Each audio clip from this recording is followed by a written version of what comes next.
Je n'aurais jamais pensé que vivre avec ma fille finirait avec mes vêtements éparpillés dans la cour pavée de sa villa à Aix-en-Provence. Comme des ordures. Paye ou dégage, criait Camille, 34 ans. Sa voix brute, presque brisée. Elle tremblait de colère, d'arrogance, de quelque chose que je ne pouvais plus nommer. Mon cœur battait fort, mais mon visage restait impassible. Des années à avaler la douleur m'avaient appris à tenir bon sans scier.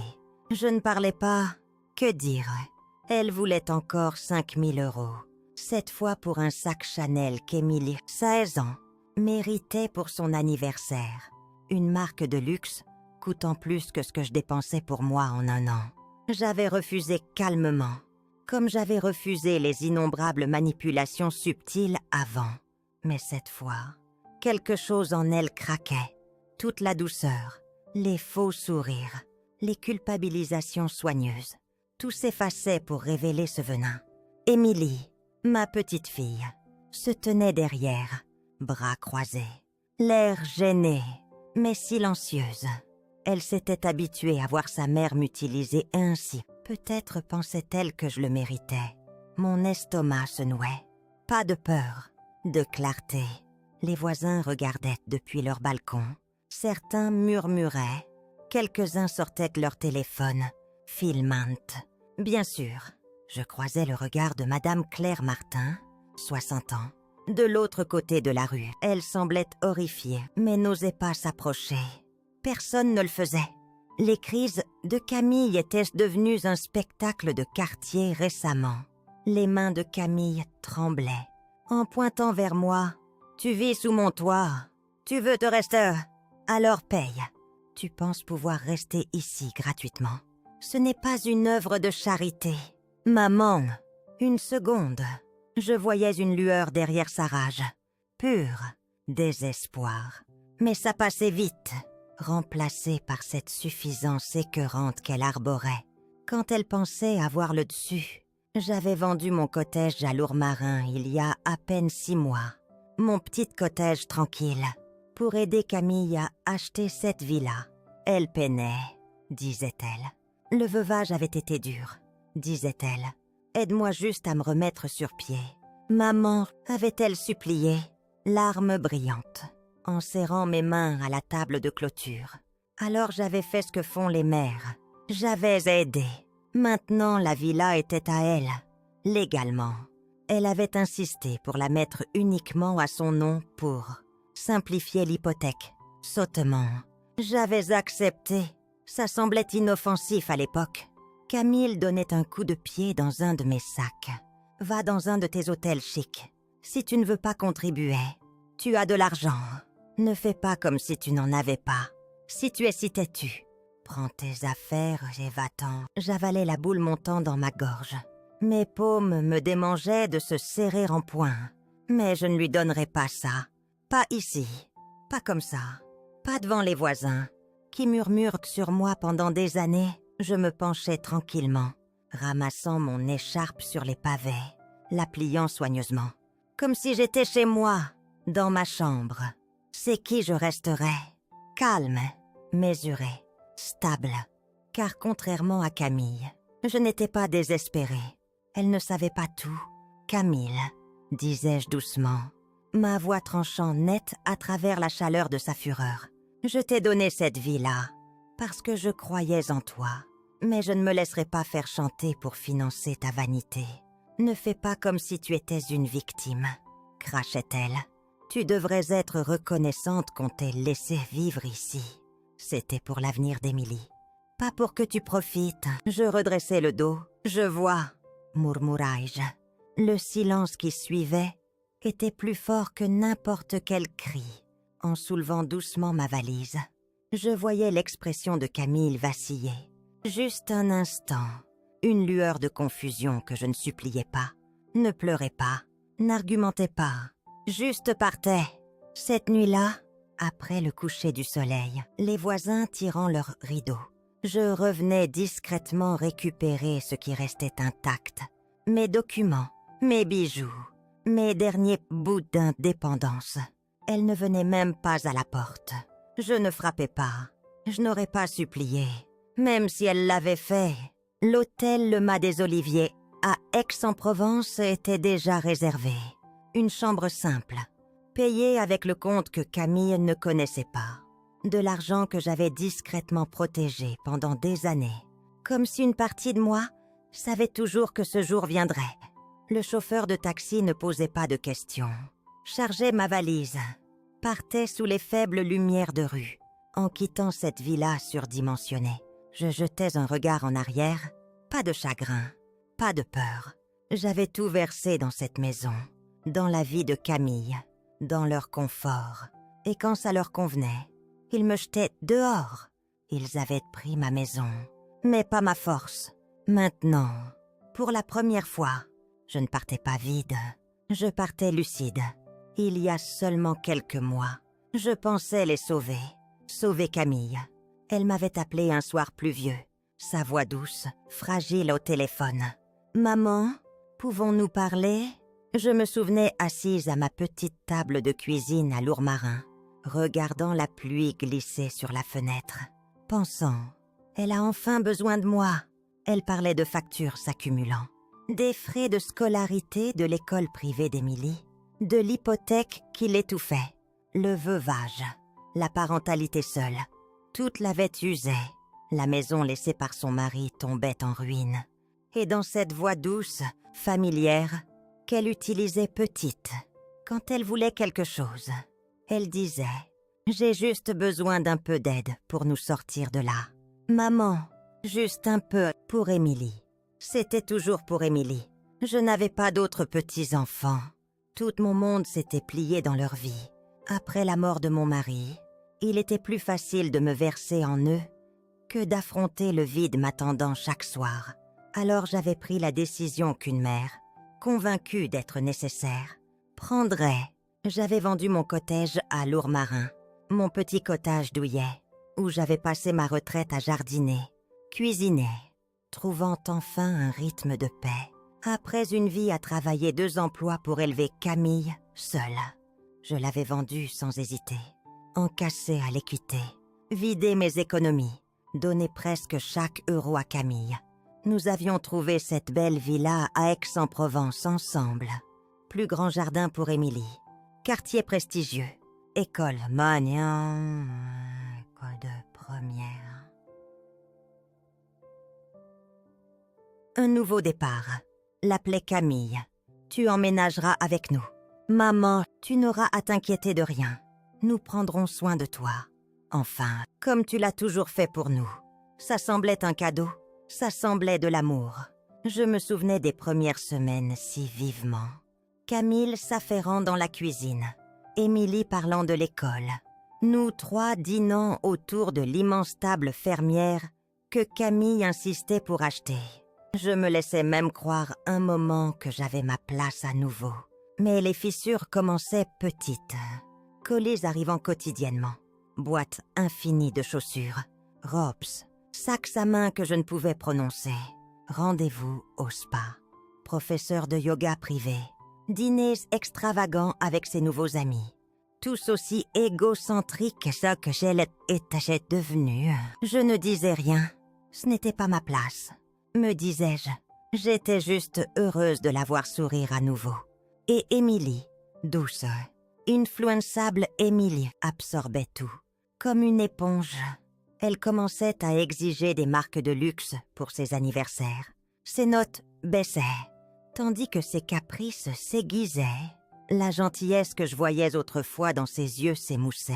La fille que j'avais bercée sur mes genoux, à qui je lisais des histoires, s'éloignait.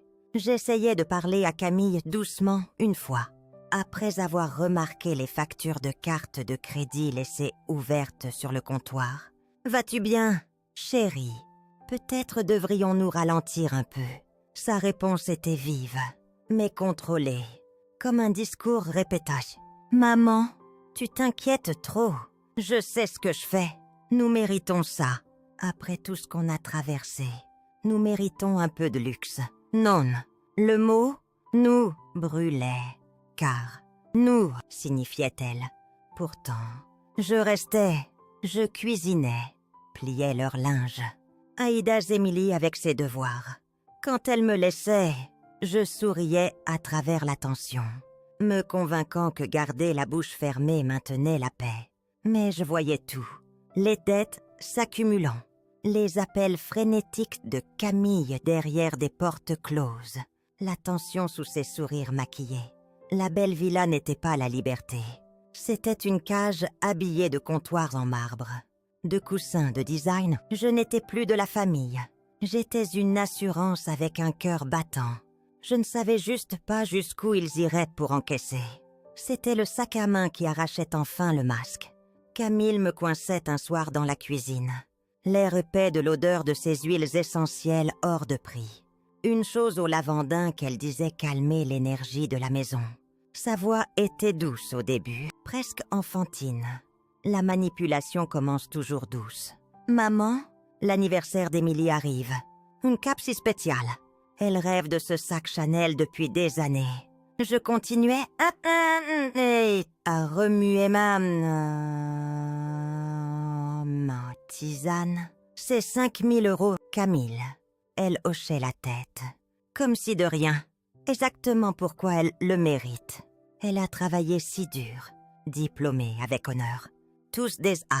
Elle mérite quelque chose de grand pour marquer l'occasion. Je la fixais, silencieuse. Puis venait le coup de couteau. Je pensais, tu as encore de l'argent. Non, de la vente du cottage. Et tes petites économies. Tu pourrais aussi prendre un prêt personnel. Si tu t'inquiètes du flux de trésorerie, la banque adorait les clients de ton âge avec des actifs. Voilà, l'arrogance nue. L'attente silencieuse que mon sacrifice ne suffise jamais. Je posais ma cuillère soigneusement. Mes mains stables, ma voix stable. Non, le premier appel était le plus dur. Il me fallait 2 jours pour trouver quelqu'un de confiance.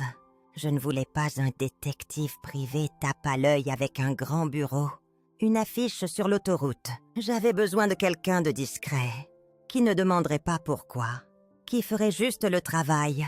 Son nom était Henri Moreau, 58 ans, un enquêteur financier retraité, recommandé par une amie de mon ancienne église à Lourmarin. Quand j'entendais sa voix, calme, stable, je savais avoir trouvé le bon. « Madame Dubois », disait-il. « J'ai traité des cas familiaux avant. Je comprends combien ils sont compliqués. » Je m'asseyais dans ma chambre à l'hôtel Le Mas des Oliviers, plus la villa, plus maintenant, avec l'épais dossier de documents étalé devant moi. Ce n'est pas juste compliqué. Monsieur Moreau, c'est personnel. Compris, disait-il doucement. Vous voulez que je découvre jusqu'où ça va? Oui, et je veux m'assurer, quand tout s'effondrera, qu'elle ne puisse pas dire qu'elle ignorait ce qu'elle faisait. Il n'avait pas besoin de plus d'explications. Dès que je lui tendais les dossiers, son professionnalisme prenait le relais. Pas de questions sur ma fille, pas de sermons sur combien ça devait être douloureux. Juste une concentration discrète, un soulagement. Pendant que Camille jouait encore son petit jeu gentil à la villa, préparant des dîners familiaux, laissant des allusions sur ma contribution. Je rencontrais Henri Moreau dans des coins discrets du Café des Capucins à Aix-en-Provence, échangeant des dossiers, comme des espions, au milieu du parfum des olives et des herbes provençales. 1 semaine plus tard, il appelait. « Madame Dubois, j'ai peur que ce soit pire que vous ne le suspectiez. Je le savais déjà. Dites-moi tout. » Elle a ouvert plusieurs lignes de crédit à votre nom. Certaines directement falsifiées, d'autres astucieusement acheminées via des comptes d'autorisation conjoints, liés à l'hypothèque initiale que vous avez fournie. Pour l'achat de la villa, je fermais les yeux. Tandis qu'il parlait, il y a des cartes de crédit offshore, liées aux mêmes données personnelles, des prêts commerciaux, même une ligne frauduleuse de petite entreprise ouverte à votre nom il y a 6 mois. Si ces défauts continuent, votre crédit sera détruit. Et si les prêteurs portent plainte, ça pourrait devenir une fraude criminelle. Criminelle, ce mot résonnait dans ma tête. comme s'il n'appartenait pas à ma vie, à ma famille. Mais nous y étions. Pouvez-vous le prouver ? Demandai-je. Absolument, disait Henri. Henri avec confiance. J'ai récupéré des copies des documents falsifiés, comparé des échantillons d'écriture, sauvegardé avec des enregistrements numériques, une formation de connexion horodatée depuis ces appareils.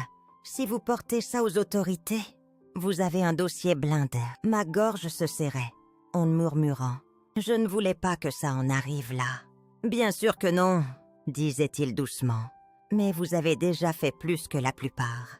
Le fait d'avoir rassemblé autant, avant de m'embaucher, me dit exactement à qui vous faites face. Je restais silencieuse un long moment. Que feriez-vous si c'était votre famille ? Henri ne répondait pas tout de suite. Mais quand il le faisait, sa voix était stable. Si c'était ma fille, je me protégerais d'abord. Car une fois qu'une personne franchit cette ligne, elle s'arrête rarement seule. Je hochais lentement la tête. Alors nous procédons. La voix d'Henri s'adoucissait, légèrement. Je préparerai le rapport complet pour votre avocate. Vous n'aurez pas à lever un autre doigt. Et Madame Dubois, je suis désolée que ça en soit là. J'expirais un souffle retenu pendant des mois. Je ne le suis pas. Et pour la première fois depuis longtemps, je le pensais. La lettre arrivait un jeudi matin. Je ne vivais plus là. Mes affaires étaient emballées depuis des semaines. Mais je savais qu'il restait des preuves dans cette villa. Et Camille était négligente avec le courrier. Elle ne remarquait jamais ce qui arrivait. Ne s'inquiétait pas de ce qui restait fermé. J'attendais, jusqu'à être sûre qu'ils étaient partis, à l'un de leurs jours de spa, jouant encore la comédie. Tandis que le sol sous eux s'effondrait, la villa était aussi silencieuse que dans mon souvenir. Sauf que maintenant, elle ne semblait plus mienne. Juste une scène creuse pour leur déni. La fente du courrier cliquait.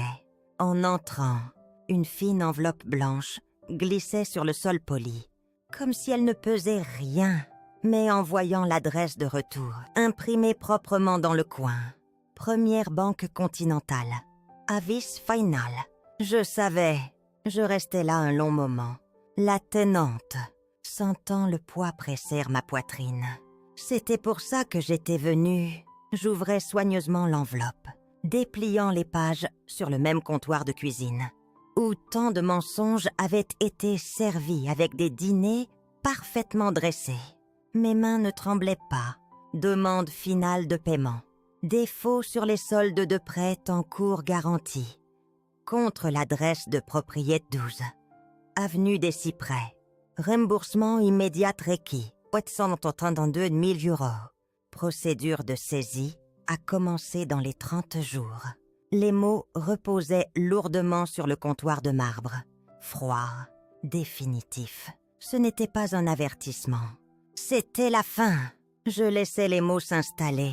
Voilà, la vérité que Camille enterrait sous des robes de soie. Des sacs de luxe, des mensonges manucurés. La villa n'était pas juste en danger. Elle était déjà perdue. Quand il revenait cet après-midi, la tempête arrivait. Camille entrait dans la cuisine, fredonnant, posant des sacs de shopping sur le comptoir, comme si nous n'étions pas au bord d'un précipice. Émilie suivait, feuilletant son téléphone, prenant des selfies dans son nouveau manteau de designer. Je ne bougeais pas. Je posais la lettre sur les sacs de shopping. Camille s'arrêtait, son sourire vacillante. « Qu'est-ce que c'est ? » ?»« Le courrier, » répondais-je calmement. Elle baissait les yeux, lisant quelques lignes, avant que son visage ne se vide de couleur. Ses mains se serraient autour des anses de son dernier achat. La voix d'Émilie tranchait la tension. « Qu'est-ce qui ne va pas ?» Camille lui criait, voix stridente. « Monte !» Émilie. Maintenant. Émilie fronçait les sourcils, mais obéissait, montant les escaliers en tapant des pieds, claquant la porte de sa chambre, comme une enfant bien plus jeune. Puis Camille se tournait vers moi, pleine fureur déchaînée. « Tu as fouillé dans mon courrier » sifflait-elle. Il était adressé à moi. Disais-je platement, « Tu as falsifié mon nom pour ouvrir la moitié de ces prêts. Il semble que la banque veut mon attention maintenant. Sa voix craquait sous le poids de l'âge. De la rage. Tu ne comprends pas. Maman, tu as tout saboté. Je n'ai rien saboté, disais-je. Voix stable. Je t'ai sauvé encore et encore. Et tu m'as traité comme un portefeuille sans fond. Ses yeux brûlaient. Sauvage maintenant. Tu ne m'as jamais soutenu. Tu brandissais l'argent au-dessus de ma tête. Comme une martyre. Tu penses être meilleur que moi? Parce que tu as travaillé 2 emplois et acheté une maison nouvelle. C'est ce que les parents sont censés faire. Les mots coupaient. Mais je ne sciais pas. Elle voulait une réaction. Je ne lui donnerai pas ce pouvoir. Et maintenant tu as tout ruiné, criait-elle. Tu aurais pu m'aider à réparer. Mais tu veux me voir tomber. Tu es amère, égoïste, cruelle. Je levai la main, la coupant d'un seul geste. Camille, arrête. Pour la première fois depuis des années, elle obéissait. Je regardais ma fille, vraiment, la femme que j'avais élevée, devenue une étrangère, enveloppée d'avidité, d'arrogance. Et pourtant, sous toute cette fureur, je voyais la peur, le désespoir de quelqu'un qui savait que les murs se refermaient. Tu as fait tes choix, disais-je, voix froide, mais stable. Et maintenant les conséquences sont là. Ses lèvres tremblaient, mais elles masquaient avec plus de venin. Si tu penses que je vais tomber seule, tu te trompes. Je me penchais, légèrement, mes mots délibérés. Je ne vais nulle part. Et les preuves non plus. Une lueur de peur réelle traversait ses yeux. Elle ouvrait la bouche à nouveau, mais rien ne sortait. Sa respiration s'accélérait. L'image de contrôle à laquelle elle s'accrochait s'effritait. C'était le moment où elle réalisait avoir perdu l'avantage. Et je ne faisais que commencer. Camille s'enfermait dans sa chambre après notre confrontation, claquant la porte si forte que les murs tremblaient. Émilie n'était pas descendue depuis. Toute la villa était creuse, comme une belle coquille enfin ouverte. Je bougeais discrètement, pas par peur, mais parce que je ne leur devais plus un argument, une larme, une seconde d'explication. Je sortais mon petit portefeuille en cuir du tiroir du bas de ma table de nuit. Des danses, une carte bancaire que Camille ignorait, un compte ouvert il y a des années, quand j'avais senti le changement dans notre relation, quand elle commençait à appeler mon aide, attendue. À l'époque, c'était une précaution discrète. Maintenant, c'était ma salvation. Je me tenais au milieu de la chambre qui semblait autrefois un cadeau, jetant un dernier regard aux photos encadrées que Camille avait disposées sur la commode. Instantanés familiaux soigneusement sélectionnés, censés suggérer l'harmonie. Aucun ne disait la vérité. À la porte d'entrée, je m'arrêtais. La Villa Immobile, le sol de marbre pourli brillant sous les lumières douces du couloir. C'était magnifique, coûteux, payé avec mes sacrifices, mon avenir, ma confiance. Je sortais sans regarder en arrière. Le lendemain matin, j'appelais enfin l'avocate, maître Denise Lefebvre, 47 ans, recommandée par l'enquêteur financier. Une femme vive, précise, avec qui j'avais travaillé il y a des années pour ma planification successorale à Lourmarin. Je savais qu'elle gérerait avec précision. Quand elle répondait, son ton était net, mais chaleureux. « Catherine, comment puis-je dire ?» Je ne perdais pas de mots. Je dois discuter de vol d'identité, de fraude et de comment me protéger. Avant que ça empire.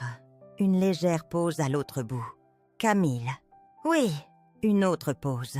Mais sa voix ne s'adoucissait pas. Elle comprenait. « D'accord. Commencez du début. Nous avancerons prudemment. » À midi, j'étais dans son bureau, le cabinet Lefebvre à Marseille, glissant l'épais dossier de documents sur son bureau en chêne poli, copie de tout ce qu'Henri avait trouvé. Signatures falsifiées, documents de prêt, rapports de crédit, preuves complètes. Denise les étudiait avec une précision clinique, hochant la tête, en feuilletant page après page. « Vous avez fait vos devoirs. J'ai eu tout le temps d'observer, disais-je. Quand elle levait les yeux, son expression était ferme. Légalement, vous avez un dossier extrêmement solide. Ce n'est pas juste un emprunt irresponsable. C'est criminel, prêt frauduleux, documents falsifiés. Nous parlons de charges criminelles.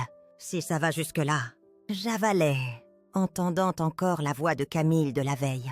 Tu es amère, égoïste, cruel. Denise continuait, voix stable. Mais notre première étape est la protection.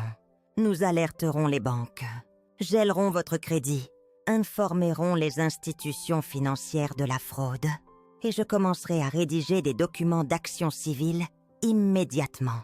Et la villa, demandai-je. Elle hochait la tête. Nous traiterons la propriété en dernier. D'abord, nous construisons un mur autour de vous. Une fois en sécurité, nous laisserons les autorités gérer le reste. Pour la première fois, depuis le début de ce cauchemar, je me permettais une petite expiration. Pas du soulagement, pas encore, mais un léger goût de quelque chose que je n'avais pas ressenti depuis des années. Le contrôle. Le travail commençait discrètement.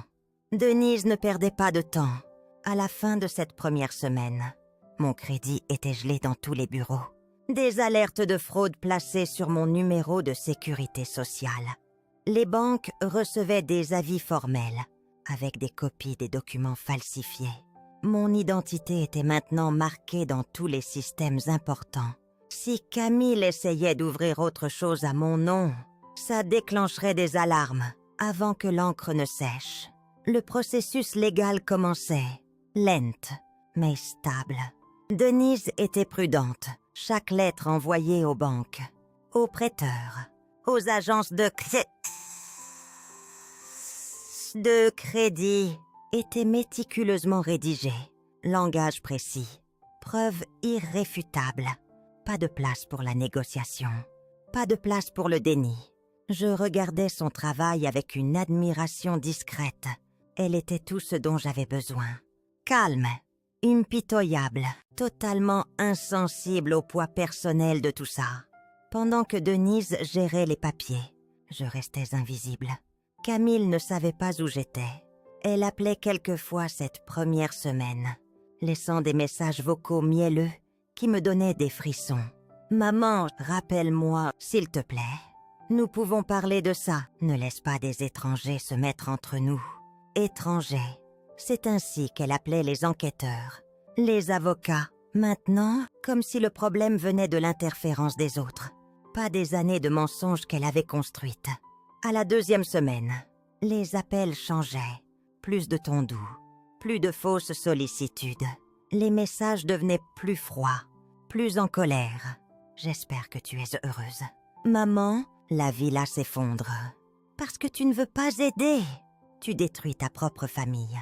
Ne pense pas revenir en rampant.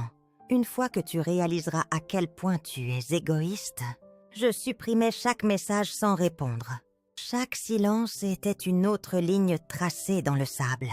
Je passais mes nuits dans la chambre silencieuse de l'hôtel Le Mas des Oliviers, fixant les murs simples, les lits inconnus, la petite kitchenette où je faisais des repas simples.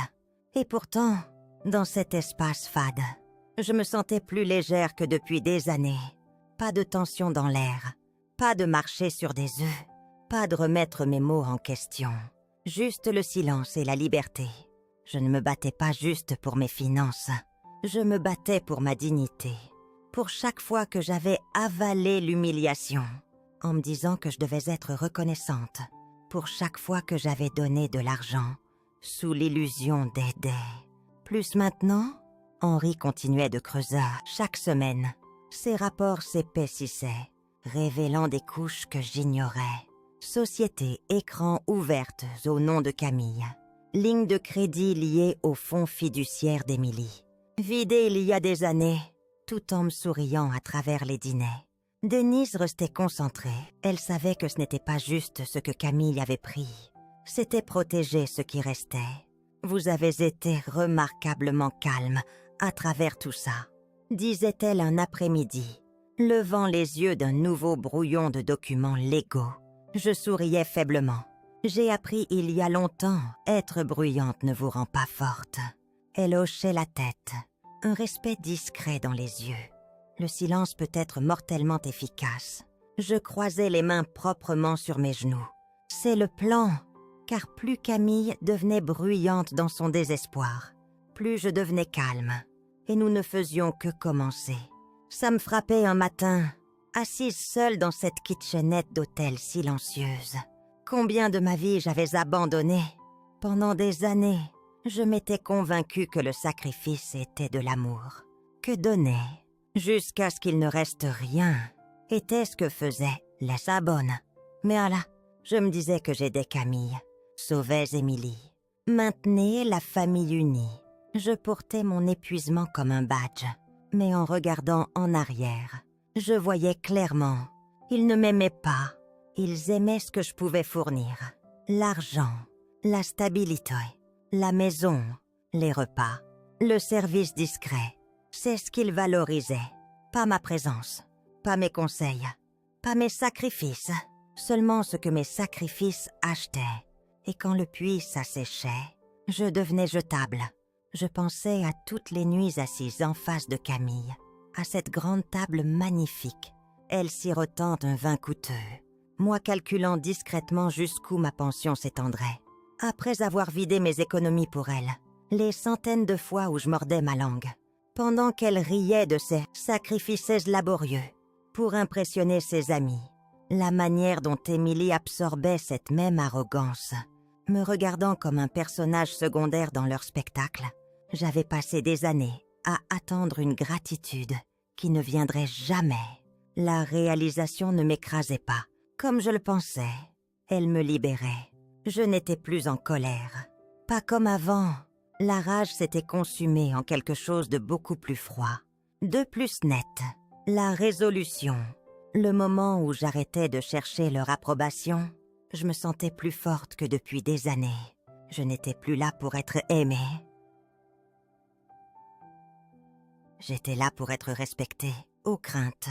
Et si aucun ne venait, au moins j'étais libre. Je pensais à retourner dans cette villa un jour, quand tout serait fini. Pas pour supplier, pas pour plaider, mais pour me tenir debout, leur laisser voir ce qu'ils avaient perdu. Camille pensait toujours que mon silence était de la faiblesse, que mon calme était passif. Elle prenait ma patience pour de l'obéissance. Mais le silence ne signifie pas la faiblesse. Le silence est patient, observateur, se souvient de chaque détail. Et maintenant, alors que Denise avançait avec des accusations formelles de fraude, qu'Henri découvrait des niveaux encore plus profonds de la tromperie de Camille, j'assemblais discrètement chaque morceau de ma liberté. Pour la première fois, depuis que j'avais vendu mon cottage, entré dans son monde, j'étais celle qui tenait les cartes. Les appels de Camille s'arrêtaient complètement.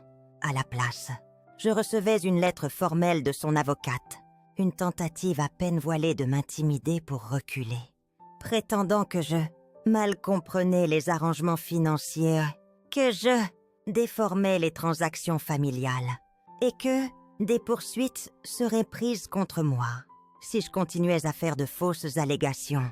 Denise riait, en la lissant, une rire court, froid. « Il bluffe », disait-elle. « Les désespérés bluffent toujours. » Je hochais la tête. Qu'il le fasse, car chaque bluff était un autre clou dans le cercueil qu'elle s'était construit. Quand les menaces de Camille arrivaient par son avocate, j'étais déjà plusieurs pas en avance. Je n'avais plus d'illusions, ni sur ma fille, ni sur Émilie, ni sur ce dont elle était capable. La partie de moi qui hésitait, qui s'accrochait à l'espoir qu'elle ressentirait un jour du remords. Cette partie était partie. Maintenant, c'était du business. Le conseil de Denise était simple. Protéger ce qui ne reste avant qu'il n'essaye d'aller plus loin. Et je le faisais. Je vendais discrètement chaque investissement, restant uniquement à mon nom. Petit compte de retraite, certificat de dépôt, vieille police d'assurance que je n'avais pas touchée. Depuis avant le mariage de Camille, chaque centime que je pouvais déplacer, je déplaçais. Je transférais les fonds dans des comptes nouvellement sécurisés, entièrement séparés, sous protection légale. Des comptes que Camille ne pouvait toucher, même si elle accédait à nouveau à mon numéro de sécurité sociale. Le pécule que j'aurais dû protéger il y a des années était enfin hors de portée, sûr, intouchable. Je fermais les yeux une nuit dans cette chambre d'hôtel silencieuse, me permettant un seul rire creux. Elle ne verra plus jamais un euro de moi. Henri continuait à nous fournir de nouvelles preuves chaque semaine. Signatures falsifiées, fausses demandes, documents, où Camille imitait mon écriture avec une habileté surprenante. Mais pas assez pour tromper un expert. Nous avions des chronologies, des enregistrements téléphoniques, des adresses pliées directement à ces appareils. Ce n'était plus juste de la fraude, c'était une piste. Denise déposait des plaintes criminelles formelles auprès des autorités financières. Nous ne gelions plus juste mon crédit. Nous lancions une enquête légale complète, une fois que les banques recevaient les avis formels, soutenus par un conseil juridique. Les dominos tombaient vite. Les créanciers commençaient à se retirer de Camille, gelant les comptes, refusant les extensions, exigeant le paiement intégral de prêts qu'elle ne pouvait couvrir sans mon crédit volé comme garantie. La villa, ma villa, glissait de plus en plus vers la saisie chaque jour. Et pourtant, je restais silencieuse. Les messages vocaux de Camille s'arrêtaient complètement. Les emails cessaient. Les appels doux, désespérés, se transformaient en un silence froid. Lourde, je l'imaginais faisant les 100 pas sur ses sols de marbre, regardant les fissures s'étendre. Trop fière pour appeler, trop en colère pour supplier, je pensais à la nuit où elle jetait ma valise dans la cour, comme elle semblait fière, debout au-dessus de moi ce jour-là, pensant qu'elle détenait le pouvoir. Paye ou dégage, c'est ce qu'elle criait. Maintenant, elle regardait son propre avenir s'effondrer, et je n'avais pas haussé la voix une fois. Denise m'appelait tard un soir, la date du tribunal est fixée. « Bah toi », disait-elle. Les accusations de fraude avancent officiellement. La banque poursuit la saisie ensuite. Nous sommes à la fin du jeu maintenant. Je laissais les mots m'envahir. Pas avec triomphe, mais avec un calme étrange, distante. « Je ne veux pas récupérer la villa », disais-je doucement. Denise marquait une pause. « Vous ne voulez pas ?»« Non, laissez-les la prendre. » Elle hésitait, puis comprenait. « Vous voulez qu'ils le ressentent ?» Je hochais la tête. « Exactement. Je ne faisais pas ça pour récupérer la villa. Je faisais ça pour couper les chaînes, pour m'assurer qu'ils apprennent ce qui arrive. Quand on prend l'amour pour une source illimitée, et ce qui se passe, quand le serviteur qu'on rejette, celui qu'on pense pouvoir jeter comme un vieux manteau, se lève enfin. Ça arrivait un mardi. Je n'étais pas là, quand les premières voitures s'arrêtaient, mais Henri l'était. Il m'appelait dès leur arrivée, sa voix stable, mais dessous. Je pouvais entendre le poids de ce que ce jour signifiait. Ils sont à la villa, Madame Dubois. Les camions aussi. Je n'avais pas besoin de demander quel camion. La banque avait envoyé des déménageurs, avec les officiels. Les forces de l'ordre se tenaient aux portes. Calmes, police, mais fermes. Ordonnance judiciaire en main. Plus de négociations, plus d'extensions, plus de supplications pour du temps. Camille avait épuisé son temps. Henri continuait doucement. Camille n'est pas encore rentrée.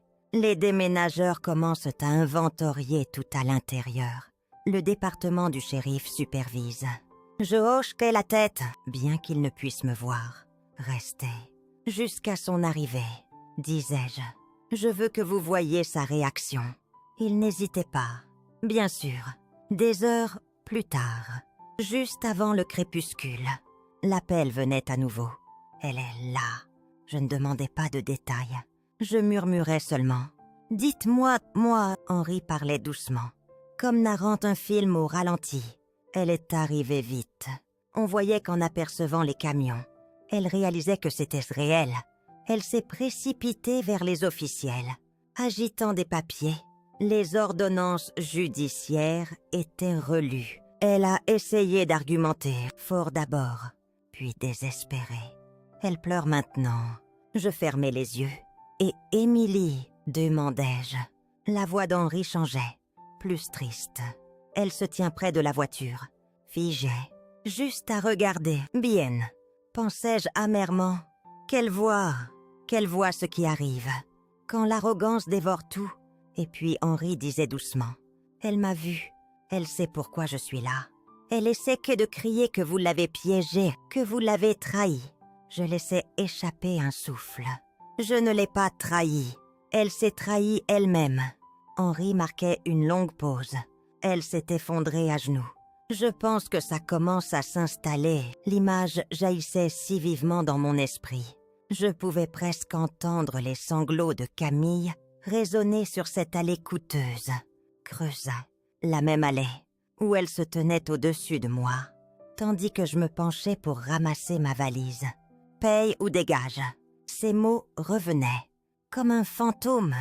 Mais cette fois, ce n'était pas moi qu'on repoussait. C'était elle.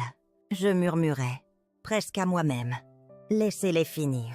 Ne laissez rien. »« Oui, madame, » répondait Henri. Je raccrochais. Mes mains ne tremblaient pas. Ma respiration restait égale. Pas de triomphe, pas de jubilation. Juste le calme lourd qui vient. Quand quelque chose qui a pourri trop longtemps se brise enfin, je ne prévoyais pas d'être là. Pas au début, mais tandis que le soleil s'abaissait, que les mises à jour d'Henri continuaient. Quelque chose en moi changeait. J'avais besoin de le voir. Pas pour me venger, pas pour jubiler, mais pour me tenir là, pleinement présente, tandis que le poids de chaque choix s'abattait sur ses épaules. Quand j'arrivais, la scène était déjà en plein mouvement. 2 camions de déménagement garés, côte à côte. Des officiels dirigeant l'équipe, catalogues en meubles, électroniques, œuvres d'art, tout le luxe auquel elle s'accrochait, maintenant emballé, étiqueté, comme des actifs à liquider. Les voisins étaient dehors à nouveau, murmurantes, regardant, comme le jour où elle me jetait dehors. Et là, au bord du chaos, se tenait Camille, bras enroulés autour d'elle, épaules tremblantes, yeux sauvages de panique, mascara coulant sur ses joues, sa parfaite contenance partie. Émilie se tenait derrière, Ryder, Paul, yeux passant de moi au camion, confuse, humiliée. Camille me voyait dès que je posais le pied sur le trottoir. Son visage se tordait. Pas de honte, de rage. « Toi » sifflait-elle, voix rauque d'heurte de cris. « Tu as fait ça, tu l'as planifié. » Je restais immobile, calme, ma voix basse, mais assez forte pour que chaque père Dieu regardant entende. « Tu m'as jeté dehors d'abord. » Sa bouche s'ouvrait, puis se fermait. Elle ne pouvait nier. Pas devant les témoins, pas avec le souvenir de ma valise, jetée dans cette même cour encore frais dans l'esprit des voisins. « Ce n'est pas de la justice !» cria-t-elle. « Tu es ma mère !» Je penchai la tête. L'étudiant, ma fille, que j'avais autrefois emmaillotée dans des couvertures douces, dont j'avais baisé les genoux écorchés, dont je n'avais jamais manqué les spectacles scolaires. Tout ce que je voyais maintenant était la coquille creuse que l'avidité avait sculptée. « Tu as raison, » disais-je doucement. « Ce n'est pas de la justice, c'est une conséquence. » Des larmes coulaient sur son visage. « Réel, Brutus, tu aurais pu m'aider. Tu avais l'argent. »« Non, Camille. » Ma voix ferme, plus aiguë. J'avais la confiance, et tu l'as détruite. Elle trébuchait en avant de quelques pas, bras écartés, comme saisissant un fil invisible qui pourrait encore nous connecter. « S'il te plaît, nous sommes une famille. » Ces mots, famille, elle le brandissait, comme un bouclier, chaque fois qu'elle voulait quelque chose, mais jamais comme un lien, jamais comme de l'amour. Je secouai la tête. La famille ne falsifie pas de signature, ne vole pas d'identité, ne vous saigne pas à blanc, en souriant à travers la table du dîner. Ses lèvres tremblaient, mais la colère n'était pas finie. « Tu aimes ça ?» crachait-elle. « Tu es là, à savourer chaque seconde de mon humiliation. » Je croisais ses yeux, stable, inébranlable. « Non, Camille, je suis là, parce que j'ai enfin refusé d'être humiliée. » Les officiels continuaient leur travail derrière nous, emballant discrètement sa vie dans des boîtes. Émilie parlait enfin, voix petite, aiguë. « Tu aurais dû l'aider. »« Mamie. » Je me tournais vers ma petite fille, mon cœur douloureux. Mais ma résolution ne vacillait jamais. « Je l'ai fait, » disais-je doucement. « Plus de fois que tu ne le sauras jamais. » Et puis je m'éloignais. Je ne me retournais pas. Pas cette fois. Je pensais que ça finirait là, que le pire était derrière moi. En m'éloignant cette nuit-là, stable, froide, finie. Mais le coup final n'était pas le mien à porter. C'était celui d'Émilie. 2 jours plus tard, Henri appelait à nouveau. « Vous devez entendre ça. » Je le rencontrai au café des Capucins, où il glissait un fin dossier sur la table. « Votre petite fille est venue me voir, » disait-il doucement. Mon estomac se serrait. Émilie, il hochait la tête. Elle a trouvé quelque chose. Dans le dossier, des copies de registres financiers, différents. Ceux-ci n'étaient pas à mon nom. Ils étaient à celui d'Émilie. Son fonds universitaire. Henri disait doucement. Camille l'a vidé il y a des années. Les chiffres étaient écœurants. Des milliers siphonnés, peu à peu, déguisés en frais d'éducation. Transferts, retraits anticipés. Mais aucun de cet argent n'allait à la scolarité.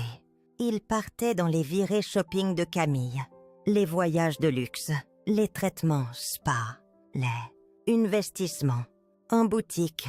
Et maintenant, avec la villa partie, la vérité s'était enfin répandue au grand jour. Je picturais Émilie trouvant ses papiers, son monde basculant sous ses pieds, réalisant que tout ce qui lui était promis avait déjà été volé. Pas par moi, mais par sa propre mère. La voix d'Henri restait calme. Ils se sont disputés, forte. Les voisins ont entendu. Je restais là, absorbant le poids. Ma petite fille, celle que je craignais d'avoir perdue complètement, faisait maintenant face à l'ampleur de la trahison de sa mère. Henri ajoutait. Émilie m'a appelé après. Elle n'a pas demandé d'argent. Elle voulait des preuves, savoir si c'était réel. Je lui ai montré tout ce que vous m'avez laissé collecter. Je pouvais à peine parler. Et qu'a-t-elle dit?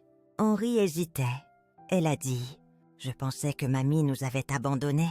Maintenant, je sais qu'il a vraiment fait. » La douleur pulsant dans ma poitrine était aiguë, mais pas amère.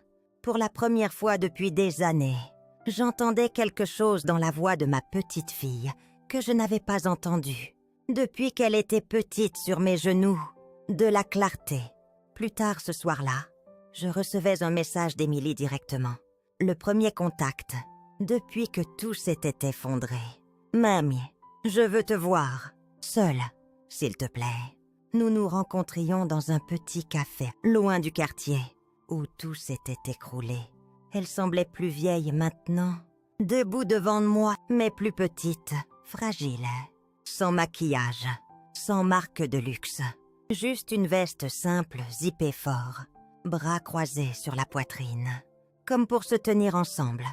Quand elle s'asseyait, sa voix était à peine un murmure. « Tu as essayé de me protéger, et je ne l'ai jamais vue. » Je tendais la main sur la table, posant doucement la mienne sur la sienne. « Tu le vois maintenant ?»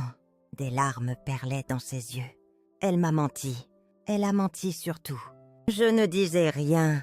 Certaines choses n'avaient pas besoin d'être dites. La vérité se tenait entre nous, comme une troisième présence, indéniable, lourde. « Je ne sais pas où je vais vivre, » murmurait-elle. La famille de papa a proposé. Je pense que je vais rester avec eux un moment. Je hochais la tête. C'est un bon début. Sa voix se brisait. Je suis désolée. Pendant longtemps, ces 2 mots étaient mon rêve impossible. Mais quand ils arrivaient enfin, je réalisais que je n'en avais pas besoin pour guérir.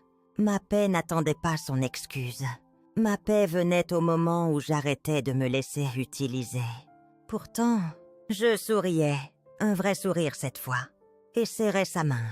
Il n'est pas trop tard pour toi. Et pour la première fois depuis des années, ma petite fille me rendait un sourire. La saisie passait en quelques jours. La villa était partie, reprise. Chaque pièce qu'elle vantait autrefois était vidée. Plus d'art de designer sur les murs. Plus de meubles de luxe pour ses dîners. Juste un espace froid, vide. Camille ne combattait pas la vente finale. Elle ne pouvait pas.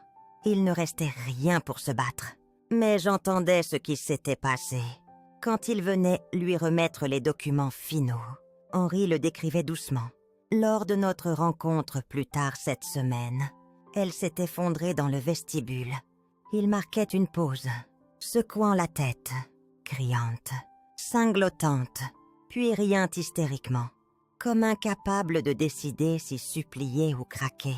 Elle s'effiloche vite. Je l'imaginais, autrefois si fière, si certaine que le monde lui devait plus, que je lui devais plus, maintenant seule dans une villa qu'elle pensait toujours lui appartenir, regardant des étrangers emporter sa vie. Denise gérait les poursuites avec la même efficacité froide qu'elle m'avait montrée dès le premier jour. Les accusations de fraude avançaient. La banque déposait une action civile contre elle directement. L'enquête criminelle prendrait plus longtemps, mais aucun doute sur sa direction. Camille faisait face à des charges qui pourraient la mener en prison. Et elle le savait. Mais je ne ressentais rien. Pas de satisfaction. Pas de triomphe. Juste le silence. Cette même nuit, après la signature des derniers papiers, je retournai à l'hôtel Le Mas des Oliviers une dernière fois. Mon sac déjà prêt. Mais je m'attardai un instant près de la petite fenêtre, regardant l'horizon de la ville. Le poids pressant ma poitrine pendant tant d'années était enfin parti. J'étais libre. Plus d'appels, plus de messages vocaux suppliants, plus de dîners familiaux tordus, où je souriais à travers des dents serrées, tout en étant saignée à blanc. Les chaînes s'étaient brisées, et pourtant, même maintenant, je ne la haïssais pas. Ça me surprenait. J'avais pitié d'elle. Car même après tout ce qu'elle avait volé, tout ce qu'elle avait détruit, ce qu'elle avait vraiment perdu ne pouvait être repris par la banque ou saisi par le tribunal. Elle avait perdu la confiance de sa fille, l'amour de sa petite fille. Chaque main qui s'était tendue vers elle avec gentillesse, et elle l'avait fait elle-même. En fermant ma valise, prête à quitter cette petite chambre d'hôtel pour de bon, je murmurais à personne d'autre qu'à moi-même. Être seul est mieux qu'être utilisé. C'était une victoire discrète, celle qu'on ne célèbre pas avec du champagne, mais avec le silence. Le genre de victoire qui vit profondément dans vos os.